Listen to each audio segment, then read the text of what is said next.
2010ஆம் ஆண்டு. அப்போது திமுக ஆளுங்கட்சி, அம்மா அவர்கள் எதிர்க்கட்சி. அந்த காலகட்டத்தில் ஒரு பெரிய மிரட்டல் விடுத்து அம்மா அவர்களுக்கு எதிராக மதுரை மாவட்டத்தில் பல இடங்களில் போஸ்டர் ஒட்டியிருந்தார்கள். அந்த போஸ்டரில் அம்மா அவர்கள் மதுரைக்கு வந்தால் திரும்பி செல்ல மாட்டார், மதுரைக்கு அம்மா அவர்கள் வரக்கூடாது என்று மதுரை மாவட்டத்தில் பல இடங்களில் போஸ்டர்களை ஒட்டி பெரிய மிரட்டல் எல்லாம் கொடுத்தார்கள். அதேபோல் ஜெயா டிவிக்கும் மிரட்டல் தொலைபேசிகள், மிரட்டல் கடிதங்கள் வந்து கொண்டிருந்தது. ஜெயா டிவியின் செய்தி பிரிவினர் இந்த மிரட்டல்களை பற்றி சின்னம்மா அவர்களிடம் சொல்லி அம்மா அவர்களின் கவனத்திற்கு கொண்டு சென்றார்கள். அம்மா அவர்கள் துணிச்சல், வீரம், கம்பீரம் இவற்றின் ஒட்டுமொத்த உருவம்.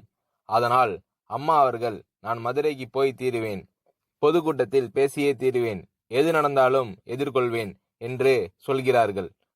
ஒரு கட்டத்தில் ஜெயா டிவிக்கு மிரட்டல் எப்படி வர தொடங்கியது என்றால், ஜெயா டிவியின் அலுவலகத்தை வெடிகுண்டு வைத்து தகர்ப்போம், அம்மா அவர்கள் மதுரைக்கு வந்தால் ஜெயா டிவியை ஒழிப்போம், இப்படி நிறைய மிரட்டல்கள் தொலைபேசி வாயிலாகவும் கடிதத்தின் வாயிலாகவும் வர தொடங்கியிருந்தது.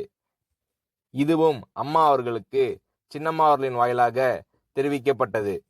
இந்த மிரட்டல்கள் எல்லாம் கடந்து அம்மா அவர்கள் மதுரைக்கு சென்று பிரம்மாண்டமான பொதுக்கூட்டத்தில், லட்சக்கணக்கான மக்கள் கூட்டத்தில் எழுச்சி உரை ஆற்றும்போது, ஒரு எதிர்க்கட்சியின் தலைவி என்ற முறையில் என்னை நீங்கள் மிரட்டுங்கள், ஒரு எதிர்க்கட்சியை நான் நடத்துகிறேன் என்பதற்காக கழகத்தை மிரட்டுங்கள், ஜெயா டிவியை எதற்காக மிரட்டுகிறீர்கள், ஜெயா டிவியின் அலுவலகத்தை நீங்கள் தகர்த்து விடுவீர்களா, ஜெயா டிவியை நீங்கள் ஒழித்து கட்டி விடுவீர்களா, பார்க்கலாமா, ஜெயா டிவியை ஒழித்து கட்டிவிட்டால் என்னுடைய அரசியல் குரலை ஒழித்து விடலாம் என்று கனவு காண்கிறீர்களா, ஜெயா டிவி என் உயிருக்கும் மேலானது, நான் என்னுடைய உயிரை விட அதிகமாக நேசிப்பது, என்னுடைய அரசியல் கரமாக நான் போற்றி புகழ்வது, அதன் மேல் நீங்கள் கை வைப்பீர்களா, பார்க்கலாமா என்று அம்மா அவர்கள் எழுச்சி உரையாற்றுகிறார்.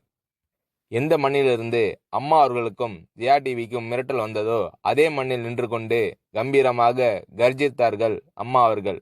இப்படியெல்லாம் அம்மா அவர்களின் அன்புக்கும் மரியாதைக்கும் பாத்திரமாக ஜெயா டிவி இருந்தது.